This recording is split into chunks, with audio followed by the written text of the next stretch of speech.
O grande problema que a gente vê com sucessores é que eles não se preparam para assumir o comando da empresa. E essa preparação, ela envolve estratégia, envolve conhecimento de mercado, envolve conhecimentos técnicos, mas eles têm que perceber que eles vão ocupar um papel que antes o fundador ou a fundadora ocupavam, que era a mediação entre família e empresa. E a pessoa não quer isso, entende? Ela quer cuidar da empresa, mas isso vem no pacote junto. De sala de aula à sala de conselho, ele traduziu teoria em prática e prática em legado. Armando Lorenzo é um dos grandes especialistas do país em gestão, governança e empresas familiares. Doutor e mestre pela FEA USP, com pós-graduação em filosofia pela PUC, ele é um raro caso de quem pensa com profundidade e atua com pragmatismo. Professor convidado da FIA, da USP, do Hospital Albert Einstein e da Casa do Saber, já palestrou em eventos nacionais e internacionais. Foi premiado 3 vezes nos Estados Unidos como um dos principais líderes em educação corporativa e hoje lidera a Lorenzo Gestão e Estratégia, consultoria voltada para a profissionalização de negócios familiares.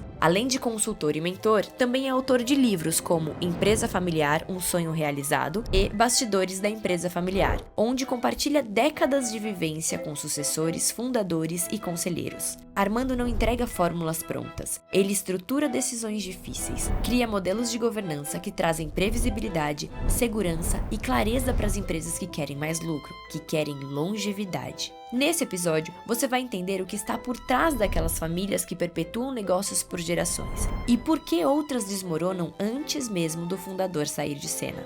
Armando Lorenzo, no A Sucessora.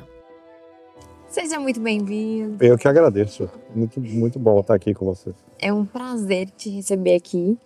Até porque foi engraçada a nossa conexão, né? Engraçada não, eu tava procurando pessoas na internet que estivessem falando disso e você foi uma das pessoas que mais apareceu ali pra mim, até por conta do livro, né? Porque pouquíssimas pessoas falam desse tema de diferente. De gestão em empresas familiares. Muito bem. Então me conta um pouco de você e como é que começou esse teu trabalho com as empresas familiares? Começou, Bárbara, em 1989. Eu acabei pegando uma consultoria, e a consultoria não trabalhava com empresas familiares, e eu peguei uma consultoria para trabalhar gestão e tal, e aí foi a primeira empresa que eu tive de consultoria, e aí que eu tive, que foi um cliente, né, o primeiro cliente. Na verdade eu fiz um trabalho, eu acabei gostando do tema de sucessão, o fundador pediu para eu desenvolver o filho dele, que era o herdeiro para virar sucessor. Comecei a gostar do mercado, e vi que tinha poucas pessoas trabalhando nisso.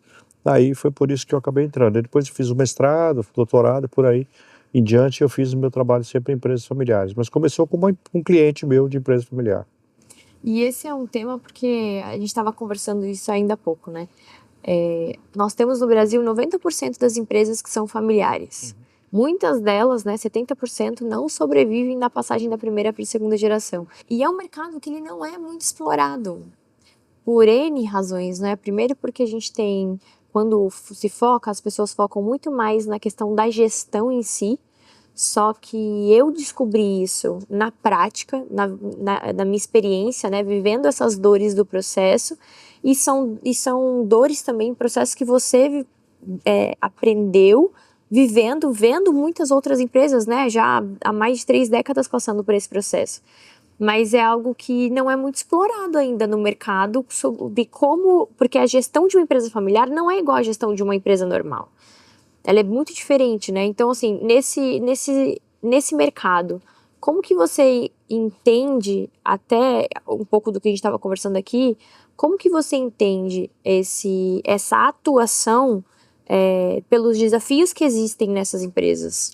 Olha, essas empresas têm todas as empresas têm um modelo de gestão um pouco mais maduro, menos maduro e tal. Então, sempre tem oportunidade de você melhorar esses modelos. Agora, a empresa familiar tem uma família, né? E essa família influencia a empresa influencia a família, daí o conceito de família empresária. Acho que é um conceito melhor, mais amplo, do que falar só da empresa familiar. Mas esse componente de família tem um lado emocional muito forte, e isso empaca, né? Então, por exemplo, numa empresa sem envolvimento de uma família, você quer fazer a sucessão do CEO, você não precisa necessariamente fazer para o filho. porque a empresa não tem relação com família. Na empresa familiar, a primeira pessoa que eles pensam é o filho ou a filha, então, ou alguém da família. Então, isso já é um componente familiar entrando. E, às vezes, nem sempre esses sucessoras têm preparo para assumir o comando da empresa. E preparo, não necessariamente tecnicamente falando, soft skills mesmo, de comportamento, não tem.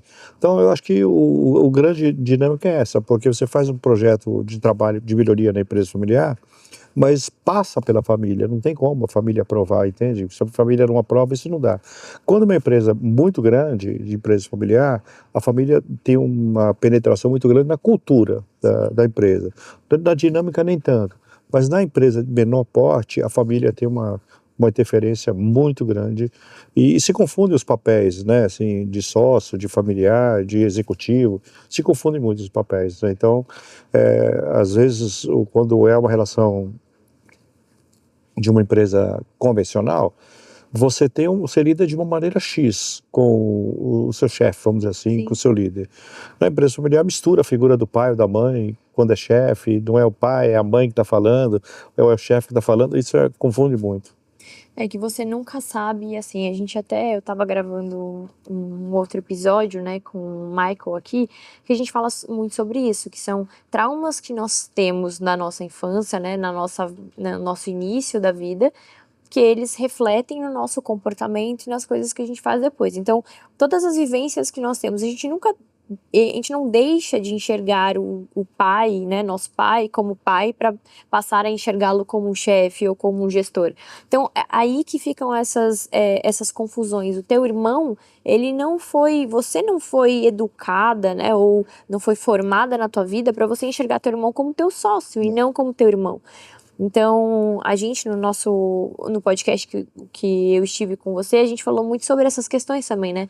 De como essa dificuldade de clareza de papéis, e isso acontece nas empresas maiores, que você já tem a governança, e aí na tua consultoria você fala muito sobre essa questão de governança, né? Implementar e governança nas empresas, isso muda muito. Uma empresa que tem governança, que tem os papéis claros, acordos e uma série de coisas, é muito mais fácil de você tentar desenvolver aí esse processo, porque você vai ter que lidar com os conflitos, desenvolver essas soft skills que a gente falou, porque não é simples da noite para o dia você desenvolver alguém que esteja apto a assumir uma empresa de mais de 3 décadas, né? Assim, quando a gente fala, caminhando, assim, sempre eu comento que a governança é uma ferramenta interessante, ajuda muitas organizações, mas ela sozinha não consegue resolver, não dá conta do problema da sucessão. Então, eu escuto sempre no mercado, implanta governança para você resolver o problema de sucessão, governança. E eu vejo uma visão bem míope nesse tipo de coisa, porque você tem que ter mais ferramentas, você tem que alinhar estrategicamente as pessoas, a empresa tem que ser profissional, do seu ponto de vista de gestão, pode até manter gente da família, tem a qualificação, a empresa precisa ter um modelo de governança, precisa cuidar da sucessão, do seu ponto de vista jurídico, de desenvolvimento de herdeiros, o lado emocional do fundador ou da fundadora para se desligar da empresa, e um quinto item, que é a gestão de conflitos, porque 85% das empresas familiares têm conflitos. Então, quando você olha assim a empresa familiar, eu acho que a gente tem que olhar sobre esse aspecto de mais dimensões, e não a dimensão única da governança, muito embora eu veja no mercado isso acontecer de maneira muito significativa. E até porque, assim, em você implementar a governança na empresa, não é simplesmente você trazer um bloco, né, como se fosse esses trabalhos de faculdade de conclusão de curso, botar em cima da mesa e falar, a partir de agora vocês usem essas ferramentas e a gente tem isso. É uma mudança de cultura e é da empresa como um todo. Porque você precisa que desde a faxineira, o porteiro, o operador ali no chão de fábrica, até a diretoria, até o CEO, o dono da empresa, eles comprem a ideia. Eu passei por muita situação assim, de que a gente começou a estruturar processos, a gente começou a mapear as coisas dentro da empresa, Mas o meu pai tinha uma resistência quanto a isso. Então, aí você tá tentando fazer os apontamentos, você treina o time de chão de fábrica para eles fazerem os apontamentos certinhos, para você poder mensurar o tempo que você leva para fazer aquela atividade, qual é, né, o tempo de máquina daquela peça, para você calcular tudo certinho. E aí ele pega a pessoa, não, vem cá que eu quero que você vá fazer outra coisa. E aí já estraga tudo que você tá fazendo, porque ele não entende a necessidade disso, porque ele nunca precisou fazer isso. Então, é uma mudança de mentalidade com todo mundo que está ali. E você treinar os funcionários da empresa a seguirem este modelo, mesmo quando você tem uma resistência ali dentro mesmo, porque na maioria das vezes acontece isso, e é aí que vem um pouco da frustração do fundador também, do tipo, eu sempre entrei aqui e fiz o que eu quis, por que agora eu não posso fazer mais?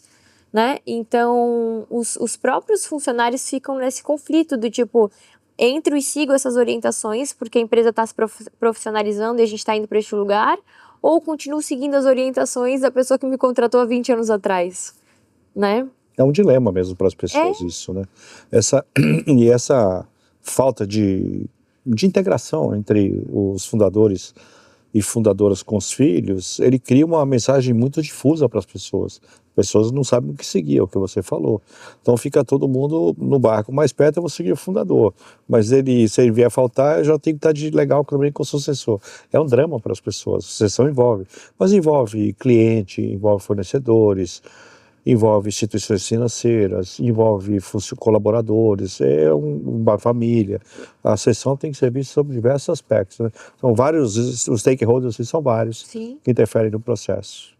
E quando você faz um processo de consultoria, para você falar sobre isso, a gente está falando não só sobre a governança e sobre sucessão, mas entre outros aspectos, vendas, tecnologia, como você falou, processos, o RH. Quando quando uma empresa familiar te chama, geralmente assim, quais são as maiores dores que elas querem resolver e de imediato? Porque tem as dores que elas sabem que existem e as dores que elas não sabem que existem, nem tampouco como resolve, que é essa questão desses conflitos, que muitas vezes eles não enxergam que aquele conflito impacta diretamente na empresa, né? Eles acham que é só falar assim, não, mas é o meu relacionamento com meu filho, com meu irmão, às vezes quando são sócios ou algo do tipo. Eles focam muito nas questões de gestão em si. Olha, sabe o que acontece, Bárbara? O meu papel, assim, o meu reconhecimento no mercado, ele é basicamente de sucessão em empresas familiares e governança. Então, quando eu sou chamado, geralmente é para isso. Mas eu estou tentando mudar isso, né? Porque às vezes você fica reconhecido só com esse tema e quando você quer vender outros serviços, parece que não faz parte aquilo, entende? Então, hoje em dia, eu vendo todos os serviços e, além deles, o de governança item junto. Agora, as dores são muito grandes. As dores que eu mais percebo nas empresas são vendas. Quer dizer, as pessoas precisam de vender, porque senão fica. Processos internos de gestão. Lidar com pessoas, isso eu vejo uma situação bem grande. Fora aquelas que têm problemas financeiros já há muito tempo também, né? Então é uma dor, porque as que têm problema financeiro, ela acaba tendo outros problemas também, mas ela não consegue nem ver os outros problemas. Sim. Enquanto ela não resolve aquilo, ela não consegue, não tem lado emocional para ver os outros itens. E eles são importantes para resolver o financeiro também. É isso. Eu vejo, assim, muitas pessoas... Quando eu entrei na empresa, a empresa estava com dívida, né? Eram 12 milhões de dívida e a gente não tinha contratos, né? Porque a gente estava com 3 milhões de faturamento no ano para 12 milhões de dívida. Era pré-pandemia e eu via que, assim, eu também ficava muito correndo atrás de fora, buscando trazer dinheiro para dentro. Então, preciso arrumar dinheiro no banco, pegar empréstimo. Aí você pega empréstimo para pagar outro empréstimo. Ou seja, e eu percebo esse padrão se repetindo em várias outras empresas quando eles me procuram, me mandam um direct, mandam nos comentários lá do Instagram, que eles falam, não, o que eu preciso é arrumar dinheiro para pagar as contas. Você não precisa arrumar dinheiro para pagar as contas, porque se alguém coloca dinheiro, se você pega dinheiro no banco e coloca no teu caixa, esse dinheiro não vai durar nada. Porque o problema não está só na entrada do dinheiro. Pode ser que esteja também, mas é em como você está administrando esse dinheiro aí dentro. Quais são os gargalos que você tem dentro da tua empresa que você está perdendo esse dinheiro, né? Você sabe se o teu negócio é lucrativo ou não? Muitas vezes as empresas não sabem. Então elas acham que elas precisam sempre ficar colocando. Aí vende casa. Teve gente que me mandou mensagem e falou: nossa, já vendi casa, já vendi carro, já vendi um monte de coisa, não sei mais o que fazer. Eu falo, vai chegar um momento que você não tem mais o que fazer. Você vai ter que fechar as portas e você não vai ter nem onde dormir se você continuar vendendo tudo. Porque o problema não está só em colocar dinheiro no negócio. Você precisa arrumar o negócio dentro de casa. Olhar para os teus gastos ali dentro. E é esse tipo de coisa que quando você tá com um problema, uma dificuldade financeira, você não tem o emocional que sustente para que você consiga olhar com mais clareza, com mais frieza, que você consiga liderar o seu time num período de crise, que você consiga tomar decisões mais assertivas, e são decisões difíceis, né? Você sabe, o que você falou a verdade, né? O lado emocional interfere muito. Então, quando você tem imagina, você entra na empresa, você olha para as pessoas, você está entrando e já sabe que não vai pagar o salário delas naquele dia. Aí você vai, abre o seu computador e vê que alguns clientes não te pagaram, portanto, nem fornecedor você vai pagar. É uma situação que a pessoa não consegue chegar ao médio e longo prazo, ela só quer resolver aquele dia. E aí o que você falou, a pessoa ela vai procurar dinheiro para suprir aquela deficiência. O buraco aumenta cada vez mais. Mas ele cada vez aumenta. Então, precisa chegar à empresa como um todo, mas precisa ter uma frieza muito grande e não é fácil. Por isso que a ajuda de pessoas externas, como consultoria, são bem importantes nisso, porque te dá uma visão grande. Mas as consultorias acertadas, né? Porque tem algumas que só estimulam você a pedir mais dinheiro, entende? Exatamente. Então, aí é ruim. Exatamente. No meu processo, eu tive boas consultorias e consultorias que me ajudaram com alguma coisa em específica, mas também não sabiam muitas outras coisas. E eu acho que essa é uma das grandes dificuldades, porque a gente, quando você... muitas pessoas no mercado, e eu durante muito tempo eu fiquei com uma certa bronca de consultoria, porque eu falava assim, às vezes é gente que não sabe o que eu estou passando, que não passou pelo que eu estou passando, e vem aqui me dizer o que eu tenho que fazer, não sabe, só que aí você, quando você contrata alguém, você parte do princípio que essa pessoa vai te ajudar, né, a resolver o seu problema. E aí eu não resolvi o problema, caía em outros problemas, e aí eu ficava com aquela frustração do tipo, poxa, o consultor vem aqui, não sabe porcaria nenhuma, e aumenta meu buraco cada vez mais. Porque existem pessoas que utilizam dessa consultoria para vender uma experiência que elas não tiveram. Então, na contratação de um consultor, né, de uma empresa que vai te prestar esse serviço, você tem que entender qual é a bagagem dessa empresa, qual é a experiência que ela tem nesse mercado. Porque não é qualquer pessoa, qualquer consultor que ajuda a resolver, principalmente quando a gente fala de crise. Mas, por exemplo, na própria questão das empresas familiares. Tem grandes empresas aí de consultorias de renome que trabalham com empresas com processo de sucessão, mas que não têm essas vivências e esse olhar, que foi uma das coisas que muito me chamou a atenção quando eu comecei a ver seu material, que é de entender as dores reais de uma empresa familiar. Então elas são renomadíssimas, sabem muito de gestão, mas ainda assim não conseguem atuar numa empresa familiar porque elas não olham para grandes pilares dentro da empresa que faz com que não se sustente só a gestão, que é essa questão dos conflitos, desse relacionamento de pessoas. E essa gestão de conflito ou lado emocional interfere significativamente na gestão, não tem jeito. A pessoa toma decisões baseado nisso. E eu até entendo. É muito difícil, imagina, você tem um filho, que a pessoa não é qualificada. A tendência assim, de qualquer mercado é falar assim, bom, você não tem uma pessoa qualificada, ou você qualifica, ou você desliga. Sim. Mas você imagina, o fundador, a fundadora optam pelo desligamento. É fácil falar que vai desligar um filho, mas não é tão simples assim. Não é. Porque você chegar em casa, a verdade que essa filha contaram aí no mercado, você vira o vilão da história. Entende? Quer dizer, não é fácil. Então, a empresa familiar tem esse componente emocional. Por isso que algumas consultorias não preparadas para essa dinâmica acabam patinando nesse tipo de situação, muitas vezes que ocorre na empresa, né? É difícil. Agora, a empresa familiar, ela tem uma série de vantagens, Bárbara. Você pega, por exemplo... A qualidade de muitas empresas se confunde com o nome da família, você quer manter aquela qualidade, porque aquilo é um impacto muito grande na família. As decisões são muito mais rápidas, Sim. porque tem um modelo de governança, mas não é tão sofisticado Sim. quanto numa empresa que até tomar a decisão, o concorrente já Sim. engoliu a empresa. Lá a pessoa está numa padaria, toma um café, já decidiu. Então é muito mais simples esse tipo de decisão. Então ela tem grandes vantagens. E uma terceira vantagem que eu vejo na empresa familiar é a visão de longo prazo, né? É diferente, não é como uma empresa convencional que você vai colocar um CEO, uma CEO para tomar conta e que provavelmente essa pessoa não vai estar na empresa quando tiver que pagar essa conta. Então, já um fundador ou uma fundadora, eles estão fazendo um investimento pensando no neto, no bisneto, é uma visão de longo prazo. Não tem esse comprometimento. Não tem. Não digo todos, né? Mas Sim, uma parte significativa, sim. E aí você não tem esse compromisso com a empresa, né? Quer dizer, a pessoa está preocupada com o bônus que ela vai ganhar no final do exercício, né? Exatamente. Agora, lá na frente, alguém tem que pagar essa conta. Então, Igual política, né?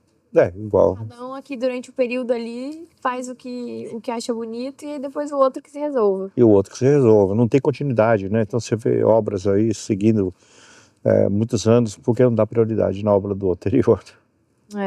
E o que você acha assim que mais trava e impede um fundador nesse período de transição, pela experiência que você já teve, né? Nesse período de transição de sucessão? Olha, assim, a sucessão, ela é um processo. É importante a gente entender isso.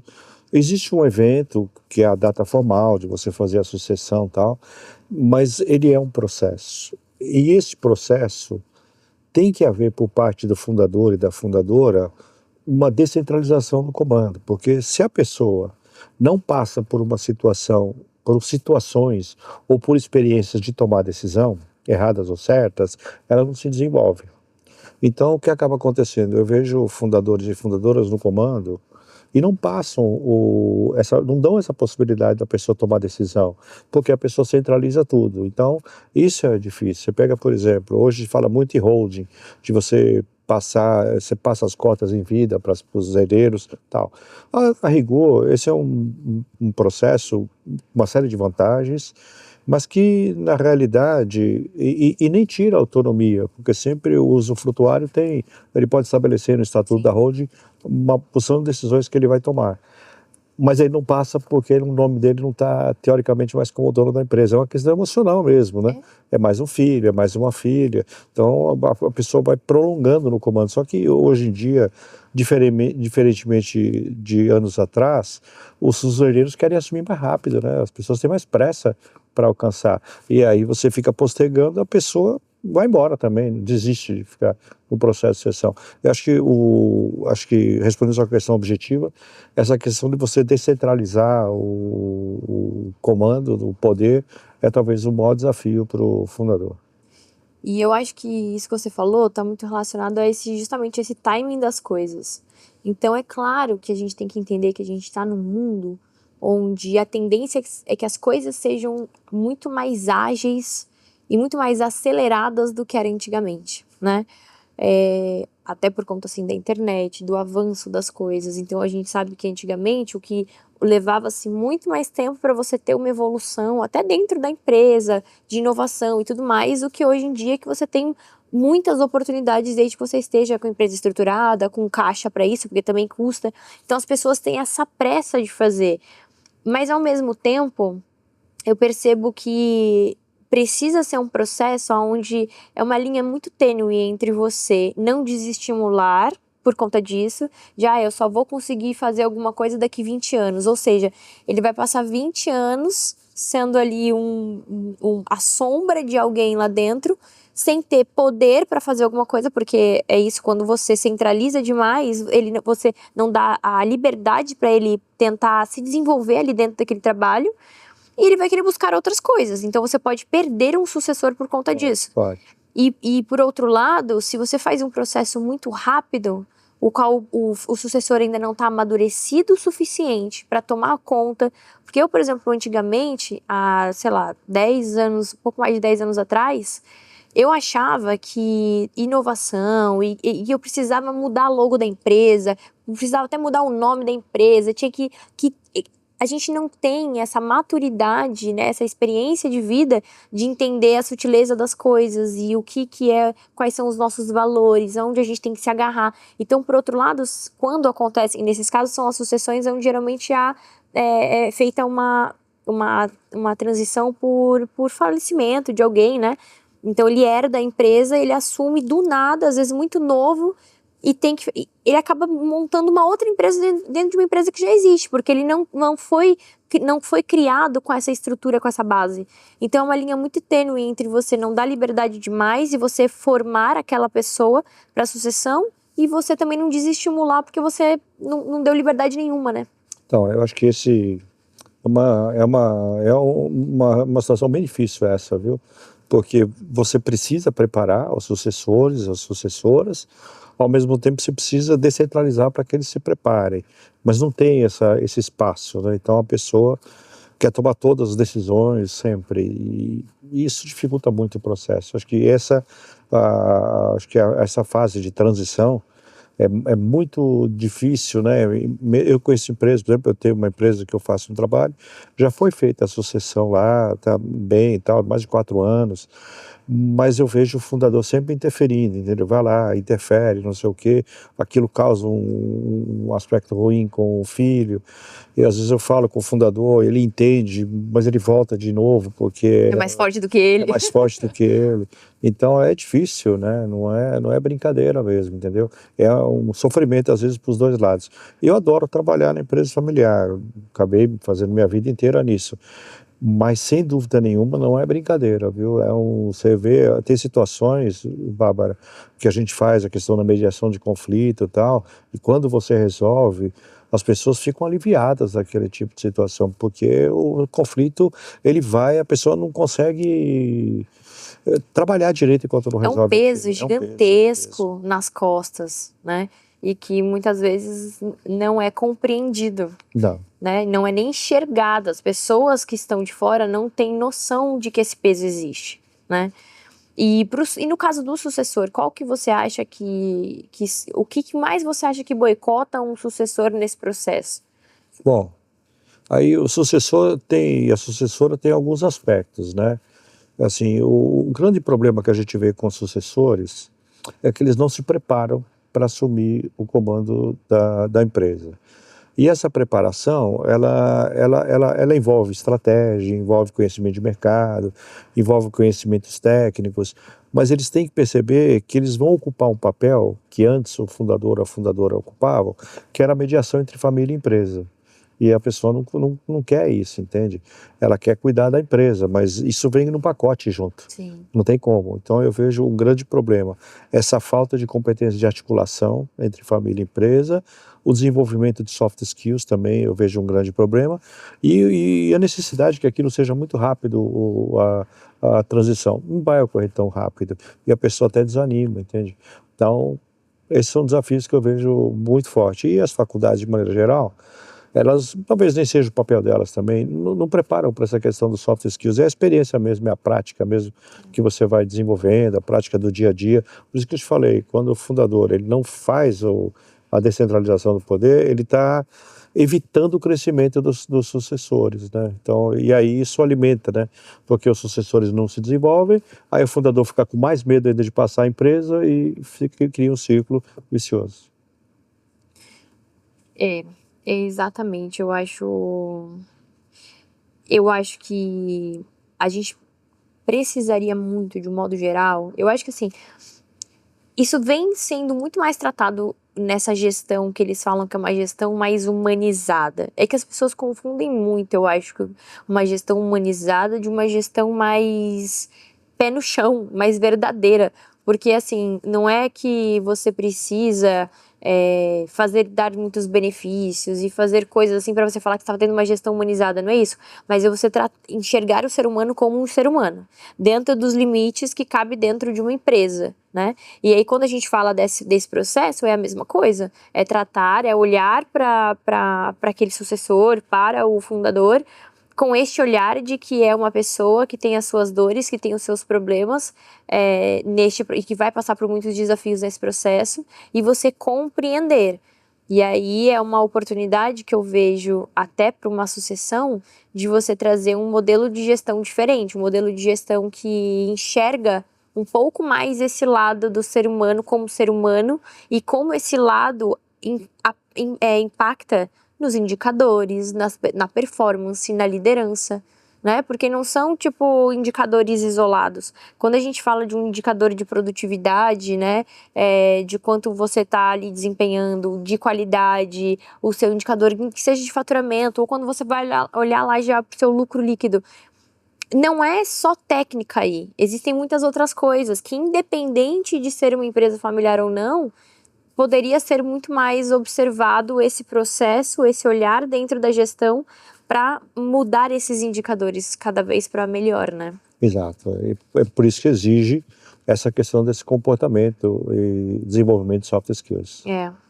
E aí, a gente estava falando também sobre as aulas que você dava na faculdade, que eram bastante voltadas para esse lado de sucessão também, né? Então, quando eu dava aula em faculdade, eu dava aula basicamente de liderança e planejamento estratégico, né? Porque as faculdades, elas não abordam muito esse tema de empresa familiar, infelizmente. Algumas sim, cada vez mais eu vejo, mas não abordam. Eu sempre dei aula de liderança e estratégia.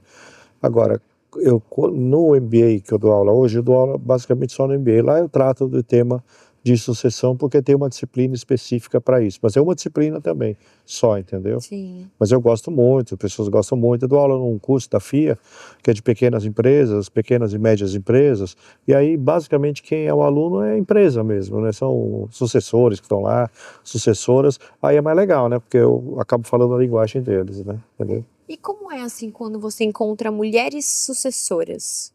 Porque tem, assim, a sucessão já tem sua dificuldade por si só. Você percebe que existe uma dificuldade ou não um pouco maior quando se fala de mulheres nesse processo? Percebe. Uma mulher na sucessão é a mesma coisa que uma mulher na empresa convencional. Ela tem que provar ali, infelizmente, ela tem que provar a todo momento, porque a gente tem uma sociedade machista, infelizmente, e que fica. Então a pessoa tem que provar aquilo que não precisa mais ser provado. A pessoa é qualificada, a pessoa é capacitada, mas ela tem que estar sempre constantemente provando aquilo. Isso eu imagino que seja bem cansativo para as sucessoras, entende? Então, e sem dúvida nenhuma. Agora, o que eu noto é que cada vez mais, pelo menos as empresas que eu estou atendendo e que eu atendo, já atendi 510 empresas, cada vez mais a família está escolhendo sucessoras para assumir o lugar, para assumir o comando da empresa, cada vez mais.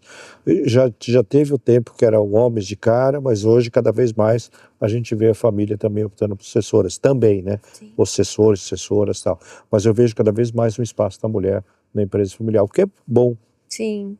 São modelos de gestão diferentes, são olhares diferentes, e eu acho que, assim, cada um contribui à sua maneira, né? É lógico que o cenário ideal seria que, se numa família onde você tem 2 filhos, né, um casal, ou 3, onde você tem um misto entre mulher e homem, para que eles conseguissem somar essas suas qualidades, essas suas habilidades que eles replicam dentro de um modelo de gestão, porque o meu modelo de gestão é muito diferente do modelo de gestão do meu pai, por N razões, e muito provavelmente seria diferente do modelo de gestão do meu irmão. Então, quando você consegue, eu acho que isso é uma das maiores belezas da empresa familiar, é porque você tem pessoas que estão envolvidas dentro de um mesmo negócio, que são da mesma família e que se unissem à sua potência, cada um os seus valores e o que faz de melhor, teriam resultados muito, muito maiores e grandiosos, né? Mas o grande problema que a gente vê, eu também concordo com você, se estivessem unidos numa direção comum seria melhor, cada um dando seu potencial, seu melhor e tal. Mas tem conflito, né? Muito. Independente se é homem, mulher, tem conflito. E por trás dos conflitos sempre tem 2 palavras, poder e dinheiro. Ou é dinheiro ou é poder. Em geral está isso, né? Então, na realidade, isso cria um grande problema. E o outro fator que cria nesses conflitos é o que você falou no início do episódio. Quer dizer, os filhos são criados para serem irmãos e não sócios, né? Só que quando ele assume ou ela assume a posição de sócio, vem toda aquela mágoa junto. E ali há um desconto ali naquele momento, né? Por exemplo, às vezes você guarda, os pais e mães amam os filhos da mesma forma, mas é natural que você dê mais atenção se você tiver um filho com alguma fragilidade X ou Y, Ou tenha mais ou afinidade, tenha mais ou as suas afinidade. expectativas. Isso não quer dizer que ame mais, mas no olhar do outro filho ele acha que ama mais. E ele vai sendo criado, né? 5 anos, 10 anos, 15 anos, 20 anos, com esse sentimento de que ele é preterido, né? Isso é muito complicado. Aí, quando tá todo mundo na gestão, há uma interferência grande. E o que que você vê de diferença, por exemplo, quando você pega um processo de uma empresa da primeira para a segunda geração, comparado da segunda para a terceira geração, por exemplo? Eu fiz agora. Eu tenho um caso que eu fiz agora recentemente até, numa, ali que passou uma das fotos, era lá daquele caso. Passou as fotos no início do episódio. Eu fiz a terceira geração agora. Eu fiz a primeira, para a segunda, depois agora fiz agora para a terceira geração. Em geral, um número maior, né? Você não tem uma liderança mais. É difícil você ter uma liderança. Quando você tem um fundador e fundadora com os 4, 5, 3 filhos, sei lá, 4, você tem a figura de um líder. Quando você vai para a sociedade de primos, que é como a gente chama, você não tem mais essa liderança. Os conflitos aumentam. Justamente por quê? Porque um ponto do conflito significativo é quando você tem valores heterogêneos. Porque enquanto você tem os mesmos valores, você administra o conflito. Porque o conflito por ideias, você pode fazer uma convergência com a ideia, mas quando as pessoas têm valores e princípios opostos, é muito difícil, porque o princípio é um ato de fé, Bárbara. Você acredita naquele ponto final. Então, quando eu vejo a terceira geração, eu vejo esse tipo de aspectos. Não tem mais uma união, os valores são heterogêneos, não tem uma liderança muitas vezes, e muitos dali estão querendo vender a empresa. Ele não quer ficar com aquilo. Ele não tem o mesmo amor que o pai dele tinha ou que o avô dele tinha. Na realidade, ele vê aquilo como um investimento. Se ele fala, isso não vale para mim, eu quero investir em outra coisa, então vamos separar a empresa. Então, muitas vezes essas empresas são vendidas por causa disso, né? Porque há uma discordância na base da terceira geração. Isso é bem significativo. Por isso que a terceira geração, os índices são bem mais baixos, né? De você manter na segunda geração. Na terceira, que está entre 5% e 12%, mais ou menos. Porque é difícil você manter esse vínculo por mais gerações, né? Porque eu acho que, assim, quem fundou a empresa consegue passar todo aquele amor, todo aquele cuidado que ele teve para a segunda geração. O que já é difícil, porque senão não teria tantas empresas que fecham. Mas eu acho mais fácil porque nasceu dele. E aí, por exemplo, eu vi meu pai montou lá a empresa no ano que eu nasci, 4 meses antes de eu nascer. Então eu acompanhei a vida inteira ele junto ali com a empresa. O meu filho hoje, por exemplo, que ele é terceira geração, eu levo ele para dentro da empresa. Então eu faço na medida do possível, e é claro, ele é criança, as coisas mudam muito na adolescência, na fase adulta e etc. Mas eu tento fazer com que ele também sinta amor, responsabilidade, e que ele queira honrar de onde ele veio, porque tudo que ele tem hoje está vindo da empresa. Mas é muito difícil, só que, por exemplo, sou só eu hoje lá. Então, é diferente quando você tem essa sucessão, quando você tem vários herdeiros, e aí, de fato, cada um tá olhando para um lado, porque ninguém vai ter aquele objetivo em comum você não tem um patriarca ou uma matriarca que consiga. É igual família, geralmente é assim, né? Quando o avô morre, a família parece que se desfaz, vai cada um para um lado. É a mesma coisa, o processo de uma empresa familiar é a mesma coisa. Quando você já não tem mais aquela figura daquele patriarca ou daquela matriarca que une todo mundo num propósito, o negócio se dilui. E, por exemplo, isso eu acho uma coisa muito incrível. Eu venho acompanhado muito a questão da CIMED, que eu acho que é uma das empresas familiares que está em muita evidência, né? Como eles estão conseguindo construir algo que vai completamente contra as estatísticas. Porque o João Adib ali, ele assumiu, veio com a irmã dele e tal, mas começou com o pai dele, mas ele que fez a CIMED explodiu tanto que tá, e você vê que a maior parte dos herdeiros, eles são, pelo menos assim nas redes sociais, eles aparecem muito engajados com o negócio. E eu acho muito bonito de ver, porque eu vejo que ao mesmo tempo que eles são uma empresa gigantesca, pelo que me parece, a mensagem que eles me transmitem é de essência de empresa familiar. Você sabe que eu tive um evento em julho, acho que foi junho ou julho do ano passado, e eu fui o mediador de um banco aqui no Brasil que tem uma unidade lá fora. Então ele levou os clientes private dele para lá e um deles era a CIMED. A CIMED foi como debatedora, ela foi fazer uma palestra.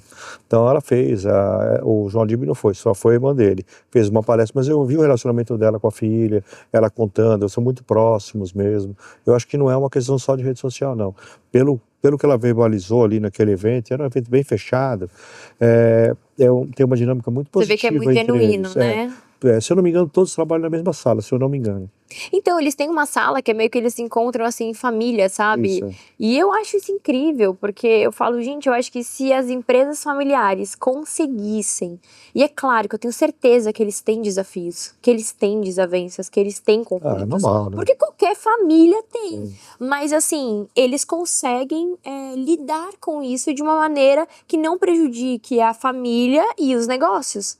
Então, eu acho que tem que ser uma fonte de inspiração para muitas empresas, porque eu até estava falando num outro podcast aqui, né, que foi com o Lázaro, que ele estava falando assim, não, porque o sucessor, ele tem que ser, tipo, o executivo tem que cumprir as mesmas coisas e tal, os horários. Aí eu falei assim, eu concordo com o lado de que tem que ser profissional e tal. Eu falei, mas, poxa, o sucessor, ele já carrega um peso tão grande da sucessão, que aí a vantagem de você ser o filho do dono, você não pode usar a vantagem de ser o filho do dono? Já não é mais, já não tem mais essa vantagem, né? Então eu falei assim, alguma coisa do tipo assim, você acha que qualquer funcionário da empresa vai poder subir nessa sala da família e vai poder sentar lá e ter uma conversa? Não vai, só quem é da família vai conseguir fazer algumas coisas. Então assim, você tem algumas vantagens que são suas da família dentro da empresa, ninguém vai te ver como qualquer outro colaborador. Se você vai num cliente ou se você vai num fornecedor, eles não vão te ver como se eles vissem. Às vezes eles podem te julgar, né, até ou superestimar, né, ou te subestimar. Mas assim, eu acho que tendo bom senso, né, um senso crítico, e você tá ali dedicado, empenhado no que você tá fazendo, você pode transitar entre as suas vantagens e as suas desvantagens e ainda assim conseguir fazer um processo muito saudável. Claro, é uma delícia a empresa familiar. Eu sou suspeita. Todos falam do conflito é uma marca registrada mesmo, não em todas, mas na maioria. Mas eu sinto muito orgulho quando eu estou numa família, quando eu faço esse trabalho de sucessão, eu fico muito próximo da família, então eu acabo vivendo todos os dilemas que eles têm. Mas, ao mesmo tempo, eu vejo o orgulho que todos possuem da empresa familiar. Eu tenho orgulho, às vezes, de entrar em algumas empresas. Falo, por só de eu estar aqui, eu já me sinto orgulhoso. E qual que você entende que é a importância do conselho num caso desse? Vamos falar que, assim, tudo bem, pequenas empresas não costumam ter conselho, mas geralmente eles têm algum... Por exemplo, no meu caso, quando a gente não tinha, assim, uma estrutura, eu tinha o nosso contador, que trabalha lá há 16 anos para mais, ele era praticamente um conselheiro dentro da empresa, ele ajudava nas mediações, ele ajudava nos entendimentos. Então, qual que você entende que é a importância de um conselho dentro de uma empresa familiar? Depende um pouco da fase que a empresa está, né? Na primeira geração, eu acho que ele é um fórum muito interessante para você debater estratégia. Por quê? Porque geralmente as empresas familiares, mas isso eu estou falando da grande maioria, que são pequenas, há uma confusão entre estratégico, operacional e reunião de conselho. Ele vai falar, como vou fazer uma reunião de conselho se eu estou com a minha irmã o dia inteiro aqui, a gente discute o dia inteiro, não tem nem que eu levar lá para a reunião de conselho, a gente já decidiu aqui.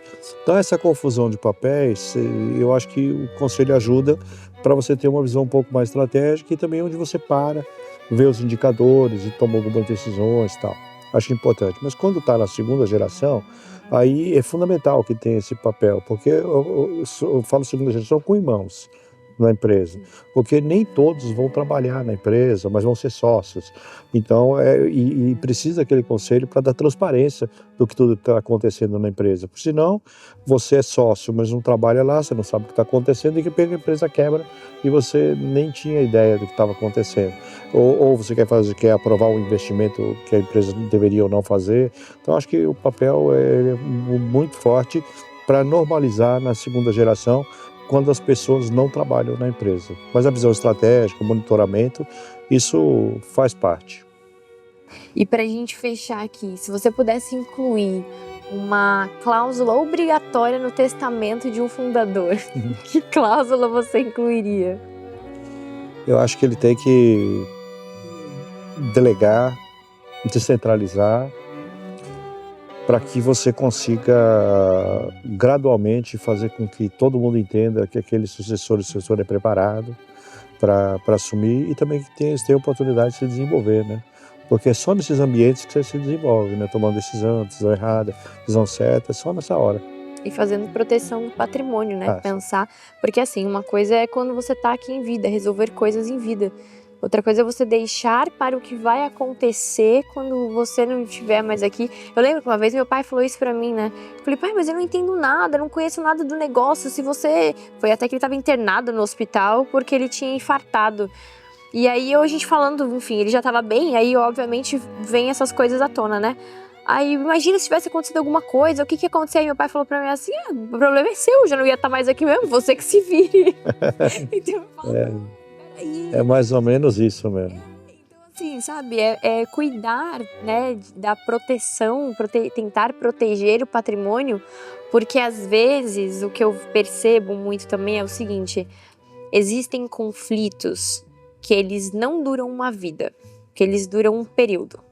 Só que nesse período, se você não tem quem ou o que proteja o teu patrimônio e as tuas coisas das pessoas envolvidas nesse conflito, por um momento específico você pode perder. Então, por exemplo, dentro de uma briga de, vamos supor, 5 anos, você poderia ter perdido o teu patrimônio e muitas outras coisas por conta desse... E depois de 5 anos, as pessoas voltaram a se dar bem, voltaram a se falar, entende? São decisões emocionais que a gente toma naquele momento, porque a gente nunca sabe o que vai acontecer no futuro. Mas aí você toma naquele momento e você toma uma decisão muito ruim. Se você não tem proteção do teu patrimônio, você coloca embora, tudo né? a perder por questões passionais, né? Passionais, muito. Ou também, mas tem outro lado também, né? Decisões assim tempestiva também faz você crescer de um dia para a noite também. Também. Tem dois lados. É isso, então. Então, espero que vocês aí tenham aprendido mais, cada vez mais, sobre esse universo das empresas familiares, que é um universo que eu particularmente gosto muito.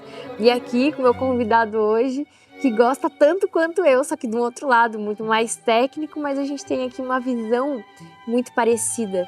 E eu espero que vocês tenham conseguido aprender bastante coisa, a enxergar de uma outra forma e que isso mude muito dentro da tua empresa ou de pessoas que você conhece. Então encaminhe esse vídeo para quem você conhece, que precisa ouvir esse episódio, para um fundador que você conhece, que precisa abrir mais a mente, entender como funciona o futuro e como pode ajudar a preparar um sucessor ou uma sucessora. Então curte este vídeo, já compartilha e eu espero vocês no próximo episódio.